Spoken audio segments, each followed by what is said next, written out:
today. Yesterday I talked with Stuart about NVIDIA's new Max-Q technology, which is a way to get ultra-thin laptops to have ultra-powerful graphics. So this specific model from ASUS, the Zephyrus, I'm going to call it a Zephyrus. Look how thin that is. That's 1.7 centimeters thick. That is tiny. It has a 1080. This thing has a 1080. And the way it does this is actually really interesting. Now, we don't have much on battery life, so battery life could be terrible, but thermals is genius. So I'm going to go down to this picture because it's easier to show things. So first of all, the keyboard and trackpad are here on the bottom. So the trackpad obviously has to be this side to leave room for a keyboard and stuff to be on the bottom, because this entire top area, now, as you guys know, in most laptops these days especially, they've got all the internals here, like all hardware here, and then here's the battery. Obviously that's having to extend a bit, but here is still where most of the internals, the CPU and GPU are. This area is a giant vent. You can kind of see it also there. It's a big vent. It's obviously not like open grill vent, but it's got a bunch of holes and air can still flow through to get, you know, ventilation going for a GTX 1080 in this tiny laptop. Another thing they've done is having these large vents on the side, but that's nothing we haven't really seen before. But also, you can't really see here, but when it's closed, it's super thin. Because honestly, the super thin part only really matters when it's closed. So what this one has is when you open it, the hinge does this really cool thing where it pushes off the bottom panel. So it doesn't just push the laptop up, but it actually pushes it open. So the bottom panel kind of comes off and it creates a small gap that probably has some vent or something. There's not a good picture here. I'm going to see if I can find a good picture, but I'm going to keep talking. And it creates more airflow for the laptop. So let's see, maybe this one has. I know Dave 2D had a really good one that I might be able to show.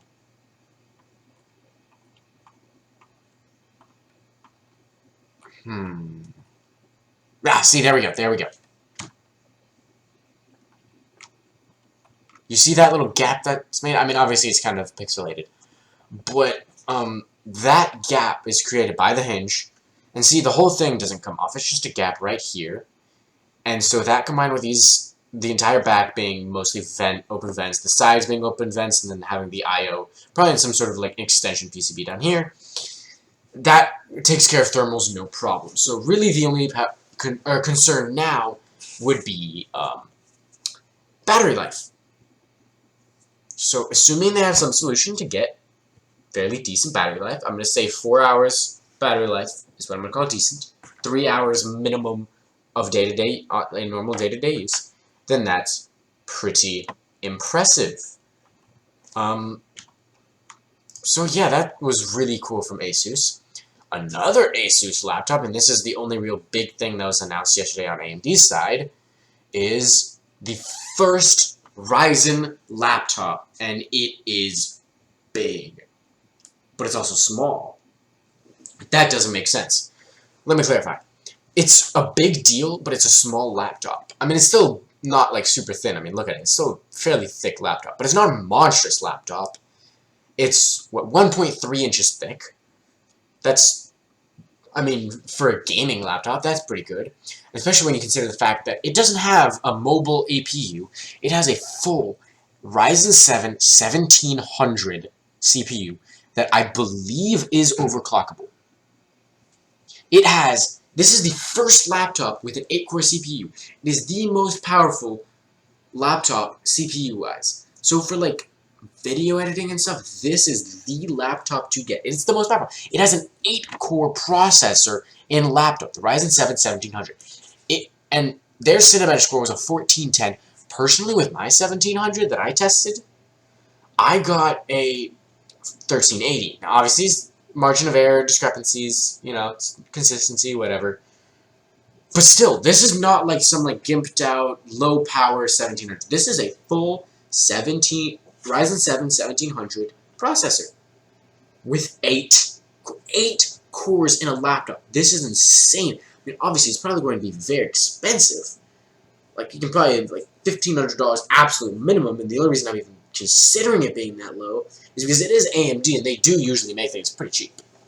And like for this caliber of laptop, I mean, usually with like large caliber laptops, we're thinking more GPU, but still with a large caliber laptop, we're seeing like $2,000, so maybe $1,500 might not be totally unreasonable. Especially considering the GPU isn't that great. It's a 580. And still perfectly fine. It's a 1080p. It's a 17-inch 1080p display. So 580 will have no problems with that. I'm gonna say it's about the same as a 1060, which Razer was able to put a 1060 with a quad-core Intel CPU for about $1,800, under $2,000 still. So with an AMD 8-core, already on the desktop side, AMD 8-core Intel quad-core, that's about the same price, at least in the 1700. The same price, about the same caliber graphics card, but this one is not like super thin. I think it still is like aluminum and stuff. But I think you can probably get this laptop with an 8-core for $1,800 max.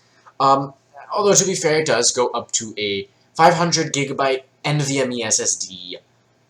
It can have, I think, a terabyte hybrid hard drive as well as that. 32 gigs of DDR4. Okay, so yeah, you can have a 4K display, a 4K 60Hz display, or a 1080p 75 or 120Hz display. Honestly, if you're going for it, you might as well go for the 120Hz. All of these should be free. Yes, all of them are FreeSync, but at 60Hz, you're not really. It's not really gonna help. It's not really gonna have much of an effect. It's mostly at higher refresh rates. But yeah, I mean, it's less than £7, so it's not like a huge chunky laptop. It's aesthetically pleasing for an ROG laptop. I've seen way more outlandish devices. This is really cool.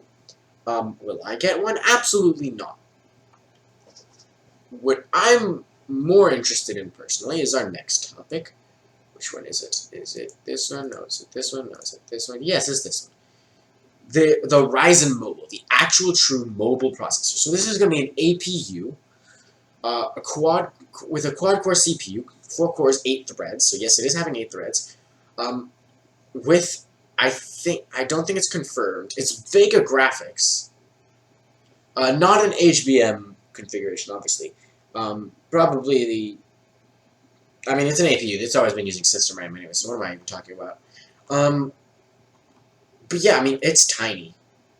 That's a dude's hand. And that's 4 cores, 8 threads. And I think it was up to 12 Vega compute cores. Do not quote me on that. It could be still 8. But still, that's pretty interesting. The current, what we can get from Ryzen Mobile, or not Ryzen, AMD Mobile, Bristol Ridge, has 4 Bulldozer cores. It says 4 cores, 2 modules. If you don't know what I'm talking about with Bulldozer architecture, with our whole module core thing, look it up somewhere else. I'm not going to talk about that here. And then 8, I think Hawaii or Fiji. Fury was Fiji. So Hawaii cores. That's actually something I was questioning in my original review. I wasn't sure if it was Polaris. It is not. I confirmed with AMD because of just not even from an architecture standpoint. I mean, they're compatible. Manufacturing, because the different manufacturing nodes, the transistor sizes and stuff. So that's why this is going from that to Vega. They're saying 50% better CPU performance and 40% better GPU. I want to get this is just some random generic laptop. They're showing it does work in an Ultrabook. So with 50% better CPU. Now already I was able to at CES use the previous mobile, the 7th gen AMD APU that you see right here, to edit 1080p video, but it was a little sluggish, it was a little choppy. It was not what I would consider a great experience. It's not something I would want to do on a day-to-day basis. This could fix that. This could make 1080p editing easy. Now, obviously, this beast is going to have 8K, or sorry, no, 8K, 4K editing with its 8-core CPU, but here, obviously, all I really want this thing to do is to be able to edit show coverage easily. I'm totally fine using Bristol Ridge, but this would be nice. And then 40% better GPU. This is things that I'm going to test once I get my hands on one, hopefully. That's the goal. The goal is that I can get my hands on one. If I can get one for about $700-ish, I think I'm gonna go for it. Sell my current laptop and then get this one. I don't know. I'm probably not gonna get one from HP, but I am talking to a guy I know at HP. But anyways, this is that aside. We don't know a time frame yet. All we know is we're gonna have a quad-core CPU, Zen-based CPU with Vega graphics. It's going to work in portables. It's going to be 50% better CPU, 40% better GPU, and I think it was 50% less power consumption. So something I want to talk about now is the HP laptop. So the new version of my laptop. I'm not going to pull up a new slide. I'm not going to go too much into this because I talked about it on Sunday in my predictions. We obviously didn't see it here because they're just saying, like, Q3 is still the time frame for Ryzen Mobile. So, one second, I'm just going to reply to the chat.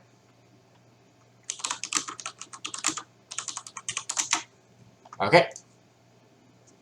So, yes. What was I going to say? Yeah, HP was showing a smaller design, something that looks kind of like this, but I don't think this is quite it. Just due to the rest of the design. But like the smaller side bezels, so it could be. I'm not sure. But anyway, so the new design for my laptop, they were touting 10-hour battery life with AMD.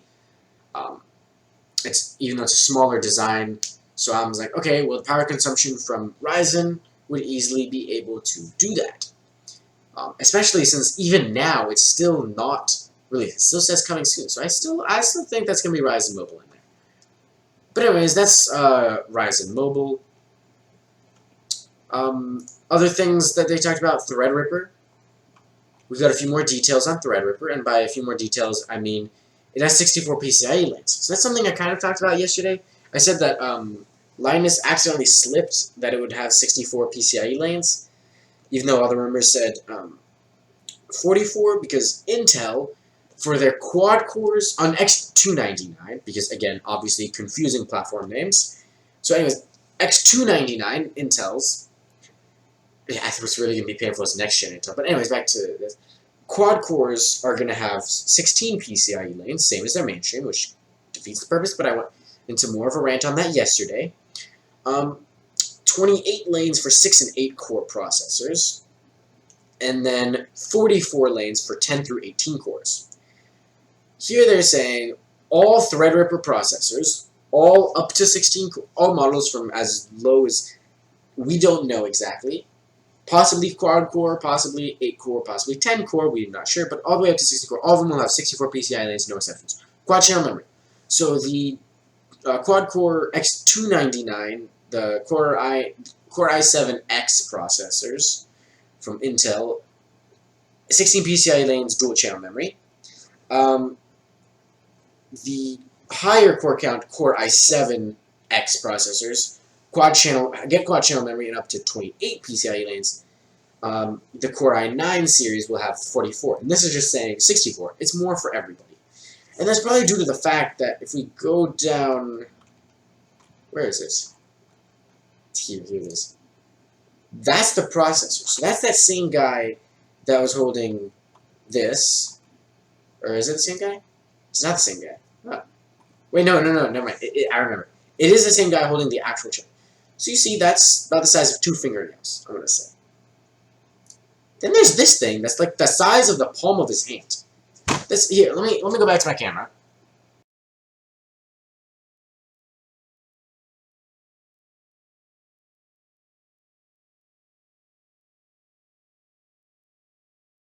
To desktop. No, here. It's just so big. It has 4,000 pins. Double the pin count of, whatchamacallit, Intel. I keep forgetting. Double the pin.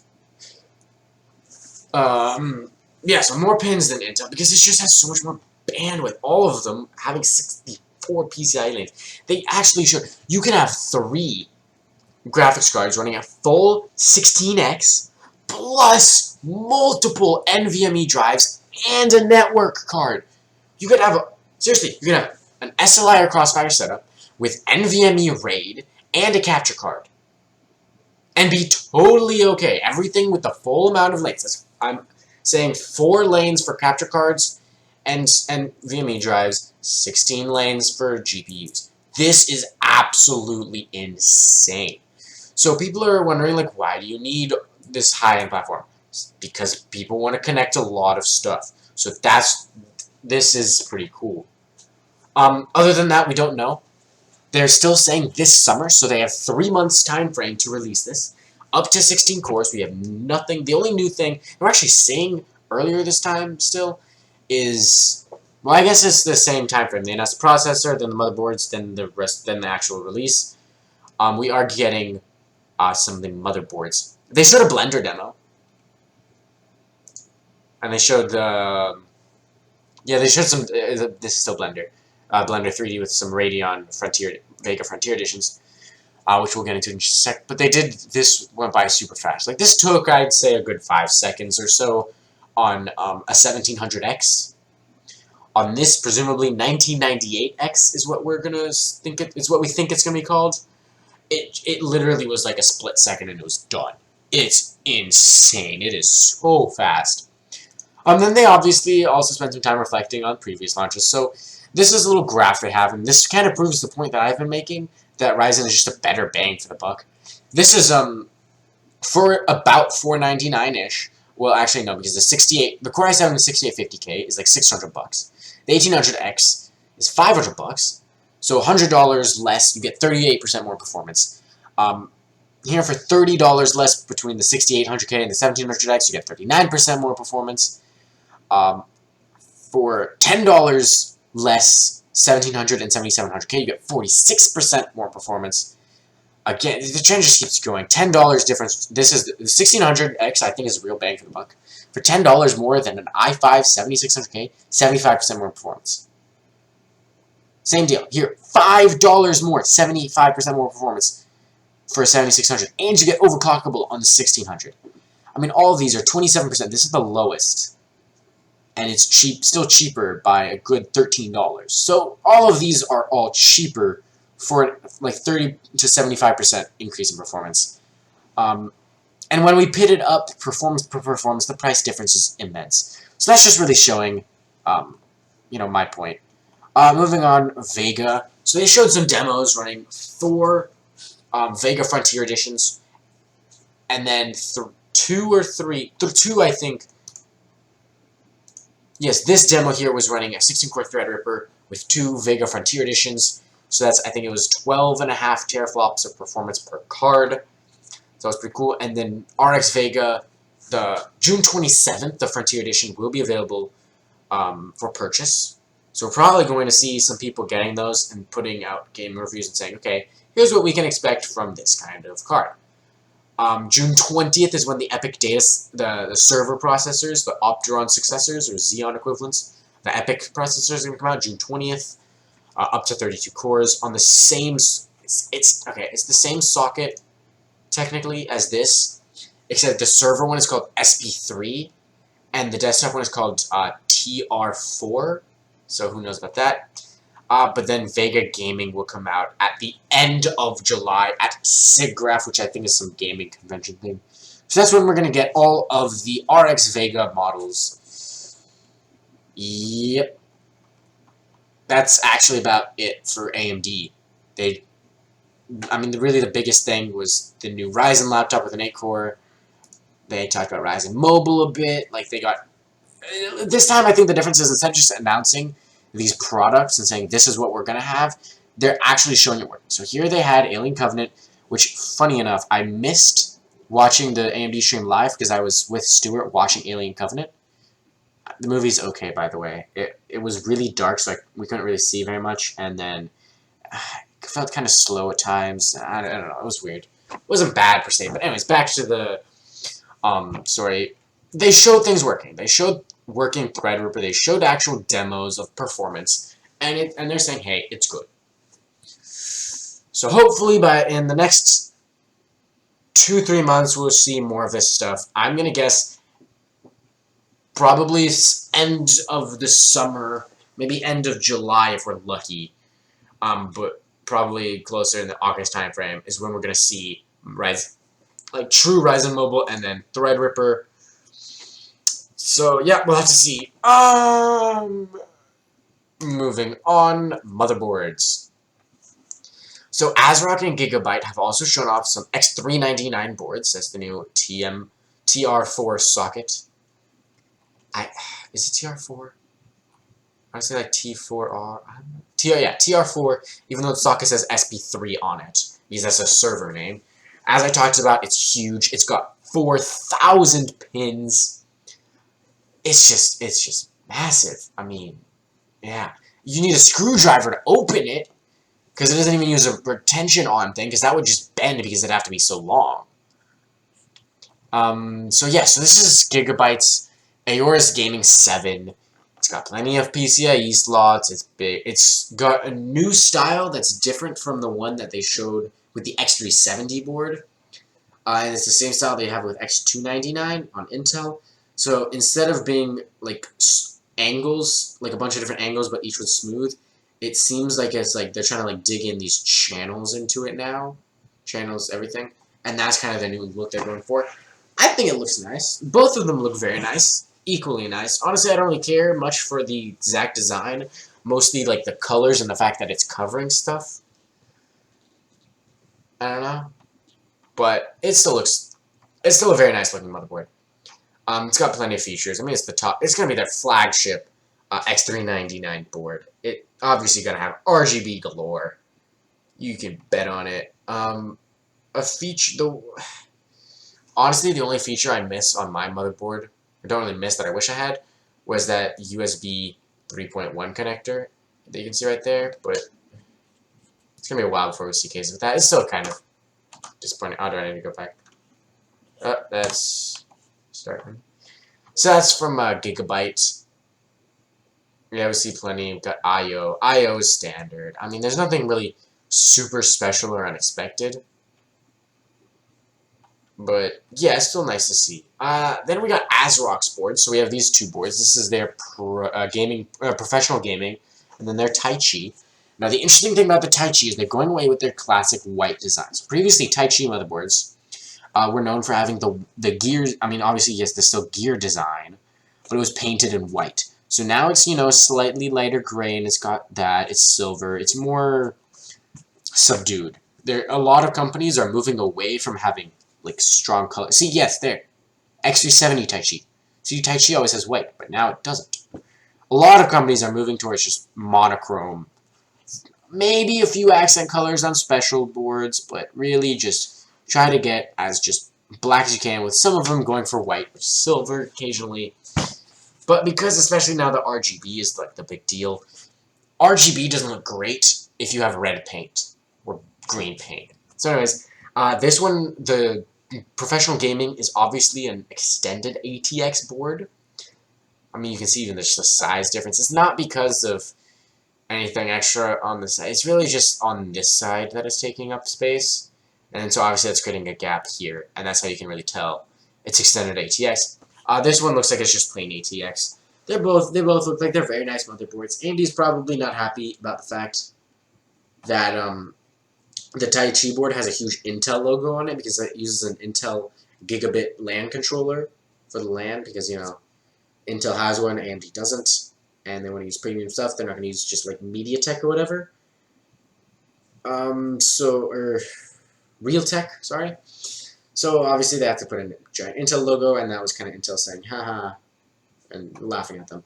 Although the professional gaming board, this one does have 10 gig Ethernet. So that is that.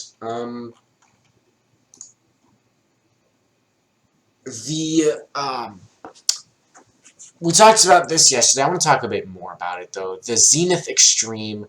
This is ASUS's flagship, and also kind of the flagship motherboard for X399. And honestly, I like it better than ASUS's X299 boards. I don't know, because those ones have like weird big bulges here, but the socket makes sure they don't have that. So this is more cover around here and then a big chipset here, which I like better. It also comes with that 10 gig card, which I'm pretty sure the X299 board doesn't. It's all around, I think, a nicer board. And this is, surprise, surprise, my dream motherboard right now. And just look at it. It's going to be expensive. I'm thinking neighborhood of like $500 minimum. 600 maybe even. I mean, yeah, it's got like AD Wi-Fi built in. Full, like, illuminated audio, USB 3.1, 3.0. It's got like all the goodies. Obviously, RGB galore. 10 gig Ethernet card coming in it. The massive SP3 TR4 socket. I mean, there are ROG logos upside down, so that's expensive. It's just it's a very nice board. So yeah, I mean, obviously, no one was expecting it to be cheap, but I'm just like admiring it now. So this is it for motherboards on the AMD side. We're getting some new X370 boards, but I don't really want to talk about those. There's nothing really interesting on that side. Who's going out here? And then we saw an ITX board, which I mentioned earlier. Stop calling me. Damn.